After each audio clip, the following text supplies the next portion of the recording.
پاک فوج میں سپاہی ایسا شخص ہے کہ جو کہ اپنی 23 سالہ نوکری کر کے اپنے ملک کی حفاظت کرتا ہے اور ہر وقت سرحدوں پہ رہ کے اپنی جان بھی قربان کر دیتا ہے۔ اور پاک فوج میں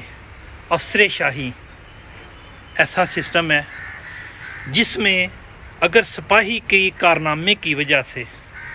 کسی بھی موقع پہ، کسی بھی جنگ میں، کسی بھی محاذ پہ اگر کامیابی ملتی ہے تو افسر کو کریڈٹ ملتا ہے، اور جب افسر ریٹائر ہوتا ہے تو اس کا دوسرا ٹھکانہ امریکہ، کینیڈا، آسٹریلیا، بیلجیم یا انگلینڈ جیسے ممالک ہیں۔ جبکہ سپاہی ایسا شخص ہوتا ہے کہ جب ریٹائر ہوتا ہے تو اپنی پینشن سے اپنی بہنوں کے، اپنی بچیوں کی شادیاں کرتا ہے اور پھر اپنی باقی